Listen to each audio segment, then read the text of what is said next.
WhatsApp guys, कैसे हो तुम लोग? आई थिंक अच्छे हो। और आज हम लोग अकाउंटिंग इक्वेशंस का सेकेंड क्लास करेंगे और इसमें थोड़ा सा एडवांस एडजस्टमेंट हम लोग देखेंगे।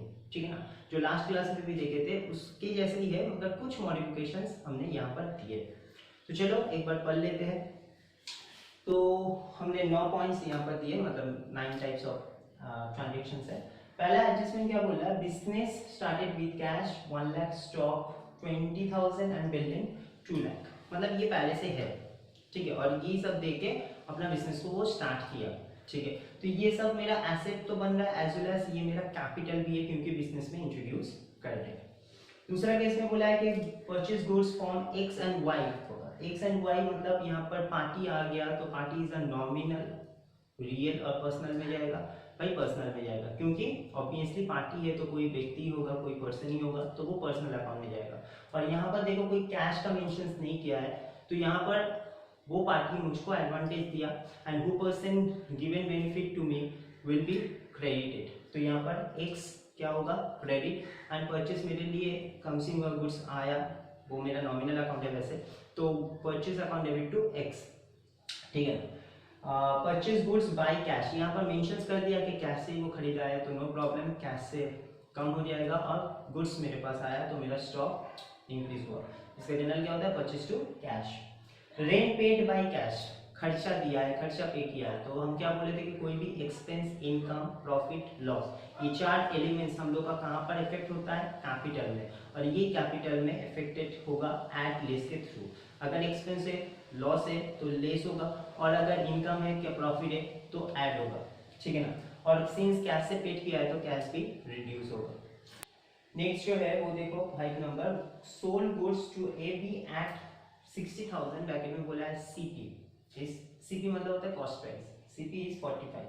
सबसे पहले तो समझो कि ये गुड्स सोल्ड किया है किसको? ए बी को, तो यहाँ पर भी पर्सन आ गया और कैश मेंशन नहीं किया है, तो ये क्रेडिट सेल्स हुआ। एंड सिंस क्रेडिट सेल्स हुआ तो क्रेडिट सेल्स से क्या जनरेट होता है? डेटर, और डेटर मेरा एसेट होता है, एग्जाम्पल में बोले थे सेकेंड क्लास में।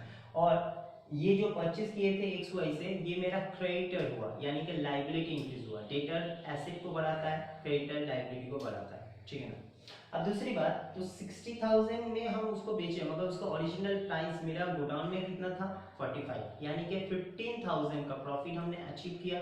तो ये प्रॉफिट है तो कहाँ पर इफेक्ट करेगा भाई? कैपिटल में, क्योंकि loss, profit, income and expense ये चारों कैपिटल में इफेक्ट करता है, बार बार बोल रहे हैं।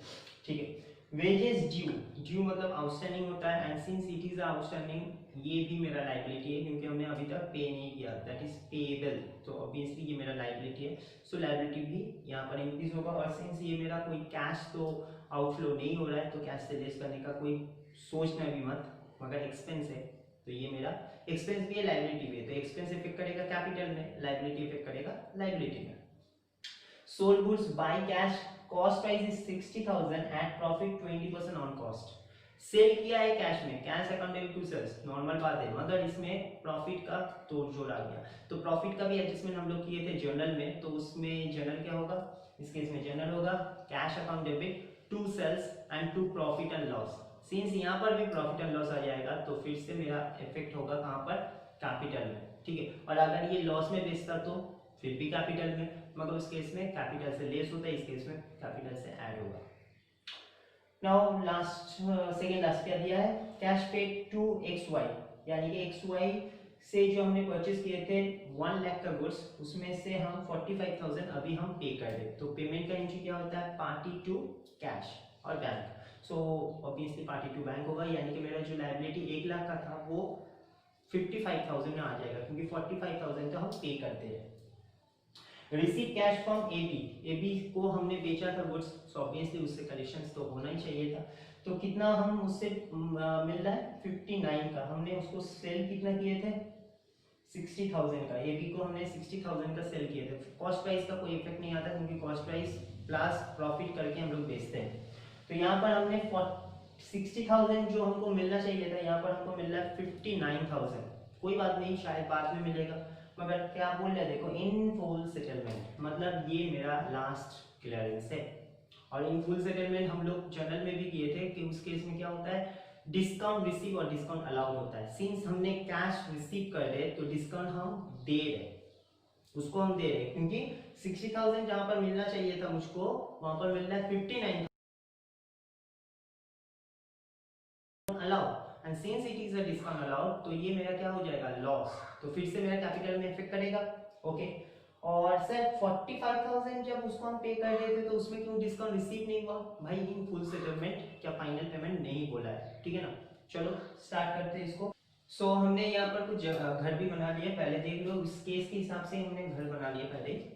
कैश मेरे पास आ रहा है, कैपिटल इन्वेस्ट हो रहा है, स्टॉक से कैपिटल इन्वेस्ट हो रहा है, बिलिंग से भी मेरा कैपिटल इन्वेस्ट हो रहा है, तो ये तीनों मेरा एसेट में आएगा।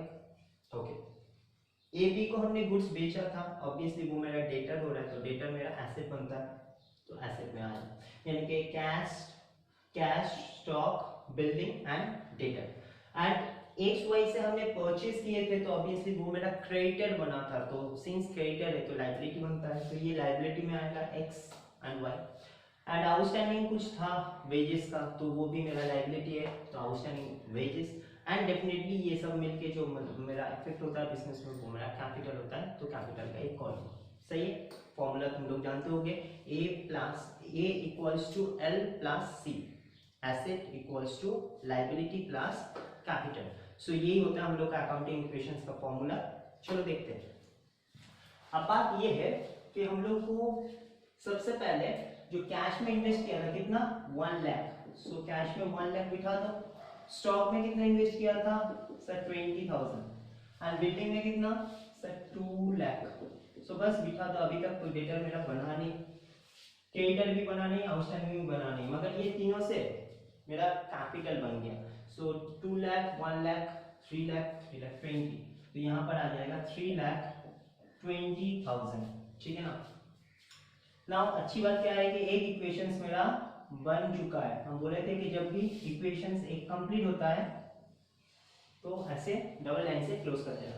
दूसरा केस में क्या बोल रहा है, wages purchase goods from X and Y.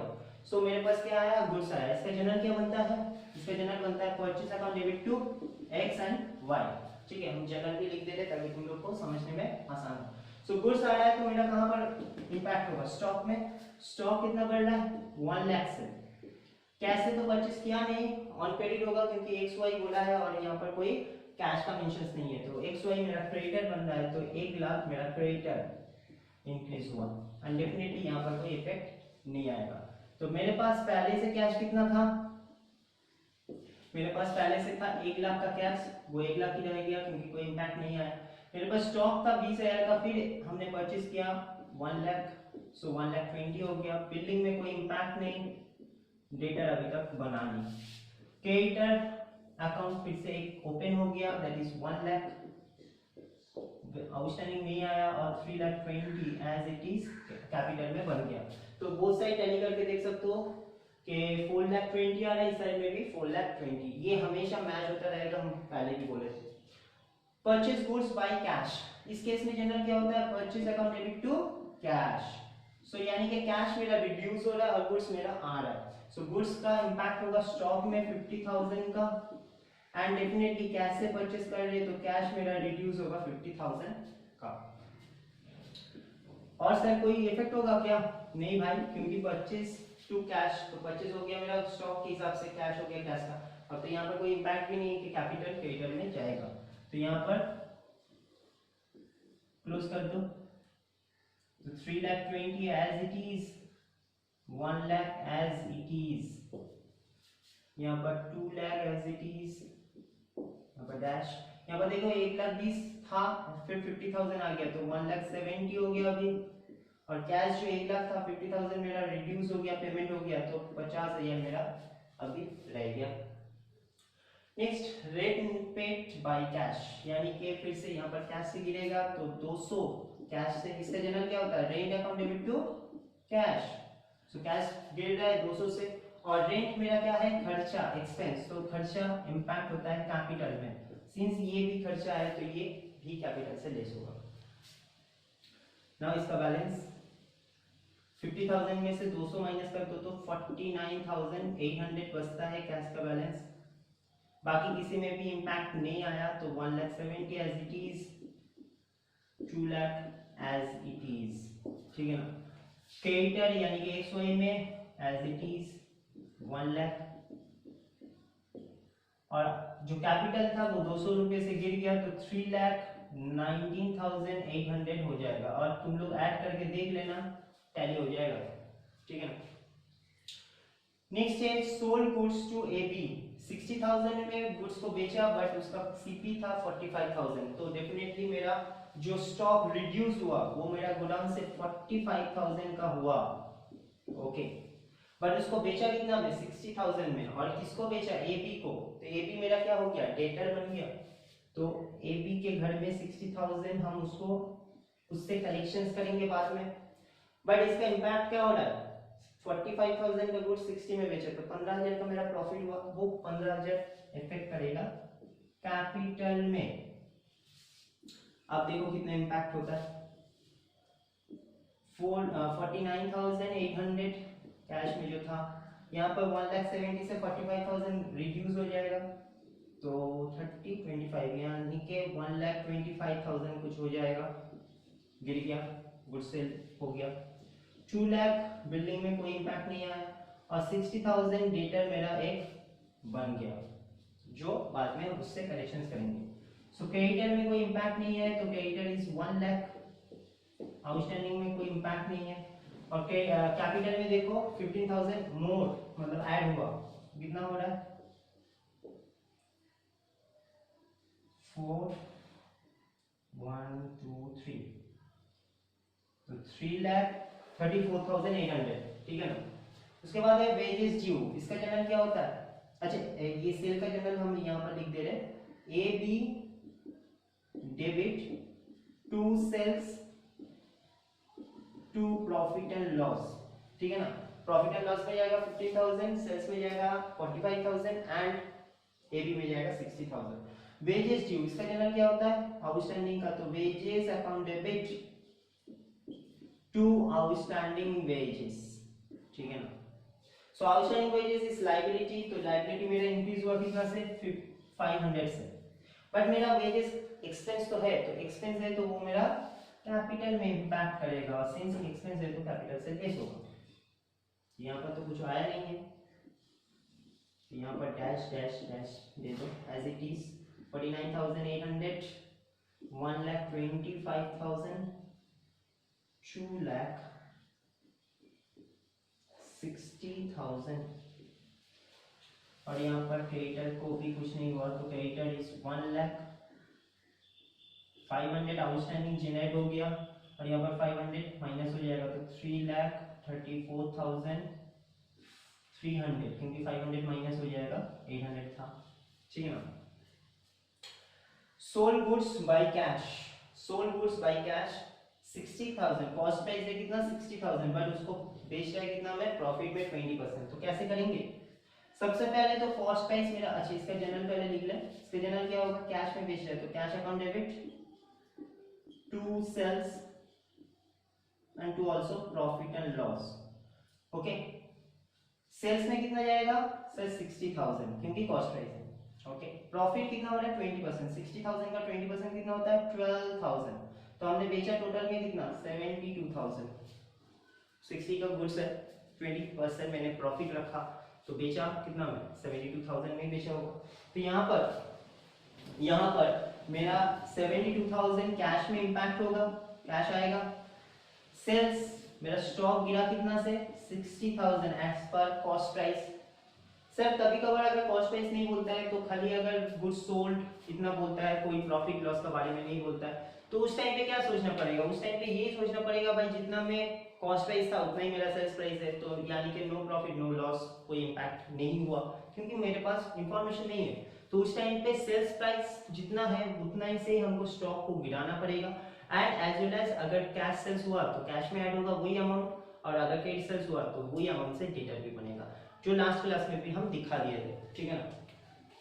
तो यहाँ पर 72,000 कैश में इनफ्लो हुआ, 60,000 आउटफ्लो हुआ फ्रॉम द स्टॉक, बट इसका जो दोनों का डिफरेंस है 12,000, वो 12,000 मेरा प्रॉफिट बना, तो कैपिटल में फिर से इंपैक्ट होगा, ओके ना। तो बैलेंस कितना बचा, बैलेंस हुआ 800 तो था ही, 9 to 11 57 सही। सो 1,21,800 मेरा कैश बैलेंस हो गया। 60,000 1,25,000 से गिर गया, तो यानी कि 65,000 बच गया। और स्टॉक, क्योंकि 1,25,000 था, स्टॉक गिर गया 60। यहाँ पर 2 lakh as it is building और 60,000 एज इट इज डेटर। यहाँ पर तो कुछ इम्पैक्ट नहीं हुआ एक्सेप्ट द कैपिटल। तो यहाँ पर 1 लाख हो गया मेरा क्रेडिटर XY, 500 मेरा आउटस्टैंडिंग, और 12,000 को ऐड कर दो तो 300 and 6 and 4 and 3, तो 3,46,300 बच जाएगा। ऐड करके देख लेना, ठीक है ना। लास्ट और दोनों बाकी है। Cash paid to Y, cash paid to Y का जनरल क्या होता है? Y XY account debit to cash account, क्योंकि पेमेंट हो रहा है और पेमेंट जिसको करते हैं वो टेकन बेनिफिट लेता है मुझसे। सो वो person taken benefit from me और any person, so that person will be debited. So यहाँ पर XY डेबिट होगा और कैश क्रेडिट होगा। तो कैश कितना जा रहा है? 45,000। क्या इसमें फुल सेटलमेंट बोला है? नहीं। तो यहाँ पर कोई डिस्काउंट अवेल नहीं हो रहा है और डिस्काउंट भी नहीं दे रहे। तो 45,000 मेरा कैश रिड्यूस होगा, 45,000 मेरा कैश रिड्यूस होगा, और जो 1 लाख का मेरा लायबिलिटी था वो भी 45,000 से रिड्यूस हो जाएगा, क्योंकि हमने उसको पेमेंट कर दी। बाद में तो वो बोल नहीं सकता कि भाई मुझको अभी भी 1 लाख चाहिए। भाई 1 लाख तेरा बाकी था, 45,000 तो पेमेंट कर दी, तो तेरा बैलेंस तो रिड्यूस हो गया ना। ओके, तो कितना बचा? कितना बचा? 800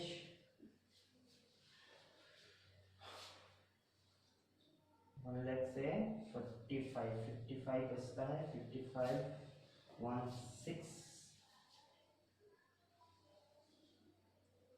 और 76,800 कुछ बचेगा। यहाँ पर स्टॉक में कुछ इम्पैक्ट नहीं हुआ तो 65 ही रह जाएगा। 2 लाख बिल्डिंग का रह गया और डेटर 60,000 ही रह गया। क्रेडिटर से 45,000 रिड्यूस हो जाएगा, तो यहाँ पर क्रेडिटर मेरा बच जाएगा और 55,000, यानी कि और भी मुझको 55,000 बाद में देना है। 500 मेरा आउटस्टैंडिंग स्टिल है एंड 3,46,300 एज इट इज मेरा कैपिटल है। Last entry receive cash from AB 59,000 in full settlement. तो इन फुल सेटलमेंट जब भी होता है हम बोले थे कि चेक करके देख लो कि उस पार्टी के साथ पहले में कोई ट्रांजैक्शंस हुआ था, हाँ कि ना। सो AB को हम AB से हम 59,000 कलेक्शंस करें, मगर हम AB को सेल किए थे 60,000 से, तो ऑब्वियसली मैंने 59,000 तो कलेक्शंस कर लिया, मगर 1,000 मेरा लॉस हो गया क्योंकि डिस्काउंट है, ठीक है। और बाद में भी कोई लाइट्स ही नहीं है तो मुझको बाद में मिलेगा, सही है ना। सो ऑब्वियसली ये मेरा लॉसेस है। तो इसका जर्नल क्या होता है? इसका जर्नल होता है कैश मेरे पास आ रहा है तो कैश डेबिट 59 से, डिस्काउंट अलाउ डेबिट क्योंकि हमने अलाउ कर रहे टू AB 60,000 से। एक बार चेक करके देख लो, AB को 60,000 से यहाँ पर डेबिटेड किए थे, सेल हुआ था यहाँ पर कितना 45 और 15 रुपए का आई मीन 15,000 का प्रॉफिट हुआ था। तो 60,000 से AB को डेबिटेड किए थे, यहाँ पर भी देखो 60,000 से AB को क्रेडिट किए, तो उसका अकाउंट कैंसिल। नाउ 59,000 मेरे पास कैश आया, ओके। डिस्काउंट अलाउड मेरा लॉस है, तो लॉस का इंपैक्ट कैपिटल में दिखा जाता है। और डेटर से जो मुझको 60,000 का ड्यू था वो मेरा आज कलेक्शंस हो गया, हालांकि पूरा पूरी नहीं, बट ठीक है, बाद में तो नहीं मिलेगा, तो उसका अकाउंट को क्लोज करना पड़ेगा। नाउ कितना बचा? 800 965 1,685 यानी कि 1,35,800, okay. 65,000 as it is stock, 2 lakh as it is building, and ये मेरा डेटर 0 क्योंकि डेटर अब रहा नहीं, क्योंकि वो उससे तो हमने कलेक्शंस कर लिया। क्रेडिटर में कुछ इंपैक्ट नहीं आया, तो creditor 55,000 as it is, 500 outstanding as it is, और 1,000 से मेरा डिस्काउंट से मेरा कैपिटल गिर गया, तो 3,45,000 45,300, ठीक है ना, बस यही रह जाएगा। तो एक बार चेक करके देख लो, 45 एंड 55 हो जाता है तुम्हारा 1 लाख, यानी कि 4,08,000 लाइबिलिटी साइड में हो रहा है, मतलब राइट साइड में हो रहा है। यहाँ पर देख लो कितना हो रहा है, 3 लाख, 2 लाख, 1 लाख, 3 लाख, 35 एंड 65 कितना होता है, also 1 lakh. So 1 lakh and 3 lakh, that is 4 lakh, 4,08,000। तो यहाँ पर भी देखो 4,08,000 हो रहा है और इस साइड में भी 4,08,000 हो रहा है। सो ये इक्वेशंस हम लोग का मैच हुआ, ठीक है ना। और हम ये पूरा जितना भी एडजस्टमेंट है ये हम अपने से दिए थे, तुम लोग के पास अगर कोई बुक्स है तो वहां से भी देख सकते हो, मगर कॉन्सेप्ट ऐसा ही रहेगा, ठीक है। मगर इससे पहले हम एक बार बोल दें कि तुम लोग को ट्रांजैक्शंस देख के एक बार देख लेना पड़ेगा कि कितना एसेट बन रहा है, कितना लायबिलिटी बन रहा है, नहीं तो ये तुम लोग ड्रॉ नहीं कर पाओगे, ठीक है। बहुत लोग क्या करते हैं कि पढ़ते पढ़ते एक एक करते करते लिखता है, वो भी कर सकते हो, क्योंकि इसका कोई अलग से स्टेटमेंट में कहीं पे भी बोला नहीं है कि इतना ही सारा कॉलम होगा। तो कॉलम डिफरेंस होता है एंड वैरायटी प्रॉब्लम में वैरायटीज अकाउंट होता है, कॉलम्स होता है, ठीक है ना। मगर मेरे बोलने का मतलब यही है कि एक एक करते करते पढ़ते पढ़ते मत करो, पहले एक बार ओवरऑल पढ़ लोगे तो तुम लोग को समझ में भी आ जाएगा, और दूसरा बात है कि इम्पैक्ट भी समझ लोगे, एंड तीसरा बात ये है कि तुम लोग कितना सारा कॉलम हो सकता है एसेट में एंड ऑल्सो लायबिलिटी में, ये भी इम्पैक्ट तुम लोग समझ जाओगे, ठीक है ना। तो यही बात था। नेक्स्ट क्लास में हम लोग नया चैप्टर से मिलते हैं, क्योंकि मेरा अकाउंट इक्वेशंस कंप्लीट हो गया, ठीक है ना। सो बाय, तब तक के लिए एंड टेक केयर।